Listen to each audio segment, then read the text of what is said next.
যে এটা কি অগ্নিমিত্রার আচরণ? অগ্নিবাণে এমনি তো সাংঘাতিক দহন চলছে, তার মধ্যে অগ্নিদেবী যে অগ্নিবাণের কথা বললেন, ঠিক একই রকম ভাবে উনি যদি বলতে পারতেন যে সাল মে 2 কারোর নৌকরি হয়ে যায়গে, 15 লাখ রুপিয়া বাপাস আ যায়গে, এইগুলোর ব্যাপারে বলতেন, শুনতে ভালো লাগতো।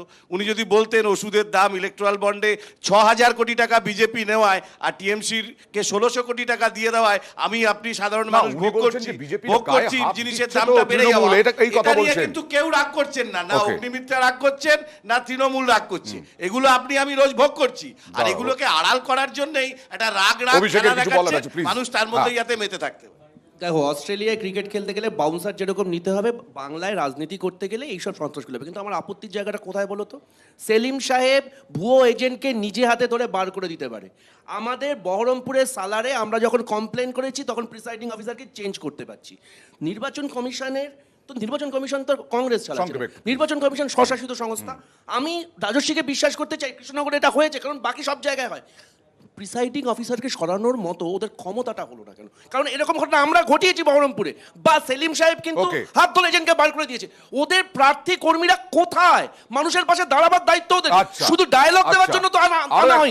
তাই জন্য কংগ্রেসকে সমস্ত জায়গায় কোথাওই দেখতে পাওয়া যাচ্ছে না। আরো একটা দেখতে পাওয়া যাচ্ছে কিনা নিউজ 18 ভালো জানে, দেখতে পাওয়া যাচ্ছে নাকি দেখতে পাওয়া যাচ্ছে 4 তারিখে বোঝা যাবে। কিন্তু মন্তেশ্বরে দিলীপ ঘোষের পোলিং এজেন্ট, তার দেহ, ঝুলন্ত দেহ উদ্ধার হলো এবং খুনের অভিযোগ করলো বিজেপি। তৃণমূল অভিযোগ অস্বীকার করলো। পরিবারের দাবি কোনো রকম হুমকি টুমকি ছিল না। আবার গোসাবায় তৃণমূল কর্মীর দেহ উদ্ধার।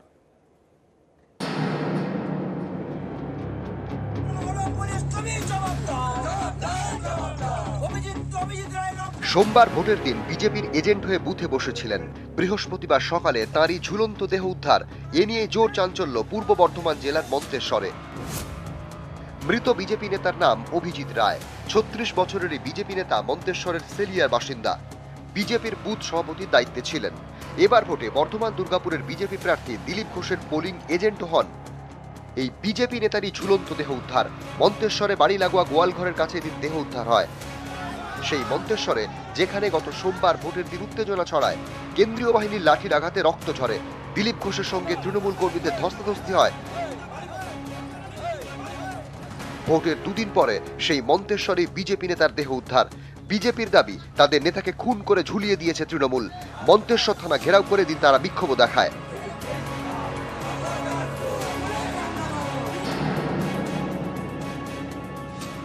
আমাদের জামলা অঞ্চলের 168 নম্বর বুথের সভাপতি অভিজিৎ রায়কে নৃশংসভাবে মেরে ঝুলিয়ে দেওয়া হয়েছে এবং এটা আমরা 100% শাসক দলের মদতে এইসব ঘটনা হয়েছে। ভোটের একদিন আগেও তারা হুমকি দিয়েছে।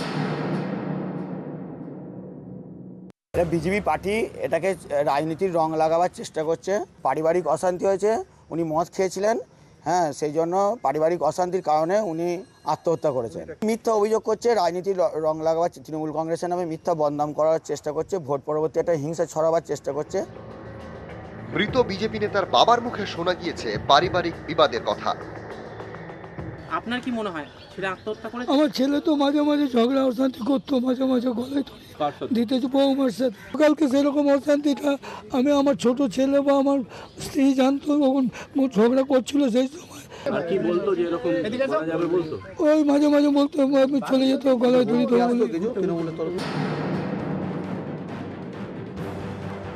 দক্ষিণ 24 পরগনার গোসাবায় আবার তৃণমূল কর্মীর ঝুলন্ত দেহ উদ্ধার। মৃতের নাম তাপস বৈদ্য। বাড়ির পাশের বাগান থেকে দিন তাঁর দেহ উদ্ধার হয়। পরিবারের দাবি তাপসের স্ত্রীর সঙ্গে স্থানীয় তৃণমূল নেতার বিবাহ বহির্ভূত সম্পর্ক ছিল। এ নিয়েই টানাপোড়েন, সেই থেকেই খুন। এই একটা অবৈধ সম্পর্ক নিয়ে এত দূর ঘটনাটা ঘটে গেছে যে সুভাষ মণ্ডল ওই রাত্রি এসে মেরে গলায় দড়ি দিয়ে, জাম গাছের দড়িটা দিয়ে ওরা পালিয়ে গিয়েছে। সেও তৃণমূলের, আমরাও সবাই তৃণমূল করি। সেখানে স্বীকার পেয়েছে যে সুভাষ মণ্ডল মেরে গাছে ঝুলে দিয়েছে। ফাঁসির বদলে আমরা ফাঁসি চাই। তৃণমূলের তরফ থেকে পঞ্চায়েত সমিতির সদস্য আছেন, এরা 3 জনে মিলে মেরে ওনাকে ঝুলিয়ে দিয়েছে। এবার 2 জনকে অ্যারেস্ট করা হয়েছে, একজন পালিয়ে গেছে। পোস্টমর্টমে ডেড বডি পাঠানো হচ্ছে, তারপরে বোঝা যাবে যে অ্যাকচুয়াল ঘটনাটা কি আছে। এটা কোনো রাজনৈতিক ঘটনা এখনো পর্যন্ত পাওয়া যায়নি। নবকুমার রায় এবং অনুপ বিশ্বাস, নিউজ 18 বাংলা। পুলিশ বা পরিবার রাজনৈতিক ঘটনার কথা অস্বীকার করলেও দলগুলো কিন্তু ছাড়ছে না রাজনৈতিক প্রলেপ লাগাতে।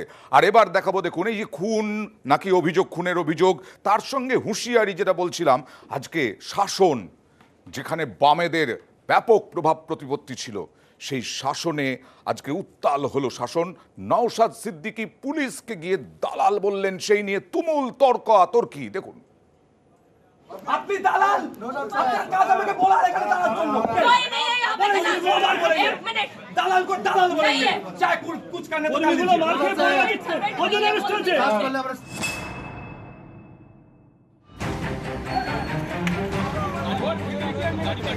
বৃহস্পতিবার সকাল থেকে উত্তপ্ত শাসন, তৃণমূল আইএসএফ সংঘর্ষে দফায় দফায় উত্তেজনা, কোথাও আইএসএফ কর্মীকে লাঠি পেটা, কোথাও আবার তৃণমূলের অফিসে হামলা ভাঙচুর। এদিন সকালে দলীয় পতাকা টাঙানো নিয়ে উত্তেজনা ছড়ায় শাসনের বাকুন্ডায়, আইএসএফ কর্মীদের মারধর করা হয়। টিএমসির পুরো নেতৃত্ব আমাদের উপরে হামলা চালায় এবং ব্যাপক মারধর করে। আমাদের 3 থেকে 4 জন আক্রান্ত হয়েছে। শিমুলগাছির কতগুলো গুন্ডা হারমাত মা বোনেদের সামনে গালি দিতে আসছে, ঘোষপাড়া সাধারণ মানুষ রুখে দাঁড়াবে নাকি তাদের কাছে রসগোল্লা ছুড়ে দেবে? শাসনের পলতাডাঙ্গাতেও এদিন সংঘর্ষে জড়ায় তৃণমূল আইএসএফ, দু দলেরই কয়েকজন জখম হন। কত ধরে মারধর করেছে? কারা কারা? টিএমসি মেয়েদের লোকের ছবি ছিল 73, ওরা ছেলে সবগুলো থেকে লাঠি নিয়ে কোদাল নিয়ে মারধর করেছে, ইটপাটকেল সুশীলভাবে কাজ করলে তাহলে আমিনপুরে ঝামেলাটা হবে কেন? আমাদের শাসন অঞ্চলের কনভেনার তিনি ফিরে যাচ্ছিলেন, তার উপরে অতর্কিতভাবে হামলা করেছে এবং আমাদের কর্মীদের উপর মারধর করেছে। তৃণমূলের বিরুদ্ধে হামলার অভিযোগ তুলে বিক্ষোভ শুরু করে আইএসএফ। ততক্ষণে শাসনে পৌঁছন আইএসএফ চেয়ারম্যান নওশাদ সিদ্দিকী। তিনি থানায় যেতেই ফের পরিস্থিতি উত্তপ্ত হয়। পুলিশের সঙ্গে বচসায় জড়ান নওশাদ, পুলিশকে দালাল বলে আক্রমণ করেন। আপনি দালাল, জিজ্ঞাসা করেছে আইসি সাহেব কোথায়? এইটা আপনার কষ্ট হচ্ছে, ভোট দেখতে বলছেন? আমি ইংলিশ পড়তে জানি না, আমি ভোটটা কি করে দেখবো বলুন? দালাল, আপনি তো দালাল, আমাকে তো বলবেন আপনি দালাল, আপনার কাজ আমাকে বলার এখানে দালাল জন্য क्या बोलेंगे? क्या बोलेंगे? वो पूछा है आईसी साहब कहाँ है? वो तो क्या बोलेंगे? দালাল को দালাল बोलेंगे। প্রশাসনের গাফলতি ব্যর্থতার জন্য আজকে আমরা এই প্রোগ্রাম করতে পারলাম না, উল্টে আমাদের কর্মী সমর্থকরা আক্রান্ত হলো। এসডিপি স্যার বায়াস্ট, আমি তো বললাম আপনি দালালের মতো আচরণ করছেন, কিন্তু দুঃখের বিষয় একটু লাজ লজ্জা দেখতে পেলাম না। আইএসএফ কর্মীদের ওপর হামলা চালিয়েছে তৃণমূল, এই নালিশ জানাতে শাসন থানায় যান নওশাদ সিদ্দিকী। পাল্টা সরব তৃণমূল, তাদের দাবি শাসন বাজারে তৃণমূলের অফিস ভাঙচুর করেছে আইএসএফ। যারা আজকে আইএসএফ বলে এলাকায় নিজেদেরকে পরিচিত করতে চাইছে, এরা অ্যাকচুয়ালি সিপিএমের বড় বড় হারমাত। পার্টি অফিসগুলো ওরাই ভাঙলো, ওদের তো আমাদের উপরে রাগ আছে না। বিজেপি যে পলিটিক্সটা করছে সেটা দেখে দেখে ওরা কপি করছে, ওটা এখানে হবে না। আমাদের 4 জন আহত হয়েছে। এখন আমরা যদি এর প্রতিবাদে গণতান্ত্রিক পদ্ধতি মেনটেন না করতাম, আজকে আইএসএফের এই যে 20-30 জন এসেছিল সবকটা এতক্ষণ হসপিটালে থাকার কথা। এটা তৃণমূলের নতুন নাটক, এই নাটক আর খাবে না। যদি আইএসএফের পার্টি অফিস ভাঙার ক্ষমতা থাকতো তাহলে থানার সামনে এসে পুলিশকে বলতাম না আমাদের কেন মিটিং করতে দেওয়া হলো না। যদি ক্ষমতা পার্টি অফিস ভাঙার থাকতো আমাদের, তাহলে তো আমরা নিজেদের মিটিংটাকে নিজেরা করে নিতাম, তারপরে তো ভাবতাম। এগুলো হচ্ছে পুরাতন টেকনিক ওদের।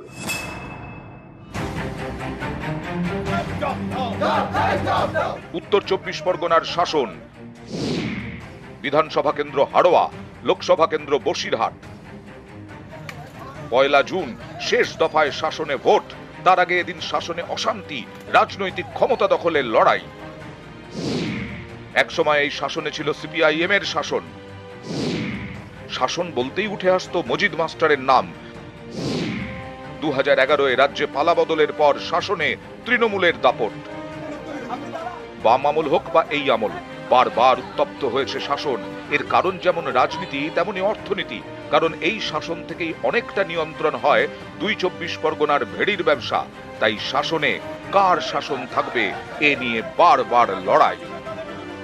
জিয়াউল আলম, নিউজ 18 বাংলা। পশ্চিমবঙ্গে 4 দফা ইলেকশন হয়ে যাওয়ার পরেও এখনো বিরোধীরা বলছে পুলিশকে দলদাস, পুলিশকে দালাল। আচ্ছা, তৃণমূলের দিকে প্রশ্ন রয়েছে। আমার প্রশ্ন তৃণমূলকে, ভেড়ির কাঁচা টাকা ওরে তা কি শাসনের রাশ হাতে পেতেই তাই কি সব দল মরিয়া? আমি এটা সঠিক জানি না, তবে এটুকু বুঝতে পারলাম এটা শাসনের বক্ররেখা। শাসনের বক্ররেখা কেন বলছি, তার কারণ যে শাসনে মজিদ মাস্টাররা ছিল, যে ভাষ্য আমি তৃণমূলের নেতার কাছ থেকে শুনলাম, এবং যেটা আমি 2019 সালের একটা জনসভার কথা মনে করছি, যেখানে অধীর চৌধুরীকে সরিয়ে দিয়ে বাইজান করে মোহাম্মদ সেলিম উঠিয়ে দিল, তারাই আজকে এমন দালালি করলো, যেটাকে বক্ররেখা বলছি, যে যাদবপুরে প্রার্থী দিয়ে দিল সিপিএম এর বিরুদ্ধে আইএসএফ। এইখান থেকেই বোঝা যাচ্ছে যে সমস্যাটা অনেক গভীরে, এবং ইকোনমি যদি থেকে থাকে তার মূল কাণ্ডারি হচ্ছে এই দালালরা, যাদের বিজেপি তোষণ এবং পোষণ করে ওই জায়গাটায় পৌঁছে দিয়েছে। চন্দনদা, বিজেপি তোষণ এবং পোষণ করে ওই জায়গাটায় পৌঁছে দিয়েছে। তৃণমূল নেতা, ওখানকার তৃণমূল নেতা কি বললেন? সিপিআইএম এর হাড়মাদ্রা এই আইএসএফ। দেখুন, মজিদদার নাম বললেন, মজিদ মাস্টারের নাম বললেন, তো মজিদ মাস্টার এখন সবজি বেচেন, এটা তো ঠিক। বারাসাত বাজারে মজিদ মাস্টার বিনয় মিশ্র হয়ে লালচুল হয়ে পালিয়েও যাননি কয়লার টাকা নিয়ে। মজিদ মাস্টার অর্জুন সিং হয়ে বিজেপিতে নামও লেখাননি। মজিদ মাস্টার ওই উত্তর 24 পরগনাতেই থাকেন, বারাসাতেই থাকেন, আলু কুমড়ো ঝিঙে বিক্রি করেন। ফলে আজকে তৃণমূল কংগ্রেস যেভাবে সন্দেশখালিতে একটার পর একটা ভেড়ি জমিকে মেছো ঘেরিতে পরিণত করেছে, ওই একই মডেল শাসনেও চালাচ্ছে। ঠিক একই রকমভাবে শাসনের মাটিকে কাঁপানোর চেষ্টা করছিল। আর আজকে যারা আইএসএফ এর হয়ে ওখানে গিয়েছিলেন, গণতান্ত্রিক পদ্ধতিতে মিটিং মিছিল করার অধিকার সব আছে, কিন্তু মজিদ মাস্টার যেমন সবজি বেচেন, অনেকে ইমানও বেচেন, অনেকে ইমান বেচেন, সবজি বেচেন না, তারা ইমান বেচেন। মানেই এখানে দালাল কথাটা সমর্থন করে দিল। থ্যাংক ইউ চন্দনদা। অভিষেক বন্দ্যোপাধ্যায়, জোরজার মুলুক তার আইএসএফ, যে ওখানে একটু প্রভাব প্রতিপত্তি বেশি অনেকে বলছেন, সেই কারণে আইএসএফ কে ভয় পাচ্ছে কোথাও তৃণমূল, কি মনে হচ্ছে? শাসনকে বুঝতে গেলে শাসনের ভূগোলটা বুঝতে হবে। শাসনের বাঁ দিকটা রয়েছে হারোয়া, ডান দিকটা আছে দেগঙ্গা। একদিকে হচ্ছে বারাসাত লোকসভা আর একদিকে বসিরহাট লোকসভা। আর অর্থনীতিটা শুধুমাত্র ভেরি না, ওখানে এখন যদি তুমি এখান থেকে কখনো বসিরহাট যাও, দেখতে পাবে দুদিকে বাংলো কমপ্লেক্স হচ্ছে, প্রমোটিংয়ের টাকা। অর্থাৎ অর্থনীতির সঙ্গে অনেক কিছু জড়িয়ে আছে। এবার এত কেন ধান ভাঙতে শিবের গীতটা করলাম, তার কারণটা হচ্ছে চন্দনদার সঙ্গে আমি একটা ব্যাপারে একমত। শাসনে অর্থনীতিটা রাজনীতিটাকে কন্ট্রোল করে, এবং শাসনে তৃণমূল যারা এই মুহূর্তে হচ্ছে, তারা যখন সিপিএম এর পার্টি অফিস ভেঙেছিল, তারা হাতে তুলসী পাতা নিয়ে যায়নি। আজকে যদি রিটালিয়েশন হয়, তখন রিটালিয়েশনটার কারণ আছে। কিন্তু হ্যাভিং সেড দ্যাট, আজকে নওশাদ আমার অত্যন্ত ভালো বন্ধু, নওশাদকে এটা বলতে হবে যে ঠিক 12ই এপ্রিল ক্যামাক স্ট্রিটে এবং 10ই এপ্রিল সেক্টর 5-এ বিজেপির অফিসেও কি করছিল, এই প্রশ্নটা রাজর্ষি আবার সেই বিজেপি তোষণ করে পোষণ করে এদেরকে দাঁড় করিয়েছে। শাসন উত্তর 24 পরগনা, উত্তর 24 পরগনা মানে শেখ শাহজাহান, উত্তর 24 পরগনা মানে জ্যোতিপ্রিয় মল্লিক, কয়লা, গরু, বালি। অনেকে নিজেদের দোষটা ঢাকার জন্য এর ঘাড়ে তার ঘাড়ে অভিযুক্ত। হ্যাঁ, আমি বলছি রেশন অনেক কিছু, বন দপ্তর, হেনা তেনা অনেক দপ্তরই, যে আরো কত কি বেরোবে আমরা তো জানি না এখনো অবধি।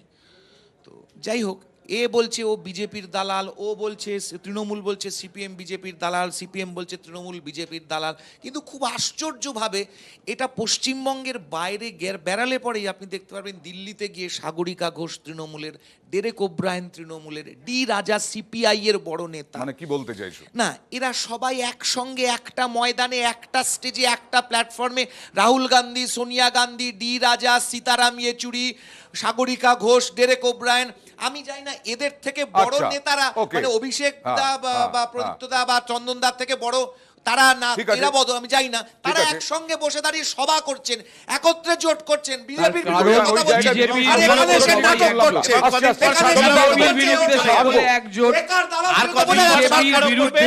সকলে একজোট, একথা কেউ অস্বীকার করতে পারবে না। এবং বিজেপির বিরুদ্ধে আমরা সকলে একজোট, একথা কেউ বলতে পারবে, অস্বীকার করতে পারবে না। জয়রাম রমেশ 24শে জানুয়ারি দাঁড়িয়ে বলছেন মমতাদি বাংলায় একদম বিজেপির বিরুদ্ধে লড়াই করছে, এবং আমরা মমতাদিকে ছাড়া ইন্ডিয়া জোট ভাবতে পারি না। আমাদের বক্তব্য হচ্ছে যে পশ্চিমবঙ্গে যে জয়রাম রমেশের কথা বলছে, খুব পরিষ্কার ভাবে বলছি, এই যে মানুষ বুঝতে পারছে না, পশ্চিমবঙ্গে বিজেপির হয়ে কথা বলছে, দিদি এই কারণেই বলেছে যে সিপিএম মূলত পশ্চিমবঙ্গের বিজেপির দালালি করছে। ওদিকে কেরালায় কার দালালি করছে আমি জানি না, কেরালায় কংগ্রেসের সঙ্গে জোট করতে পারছে না।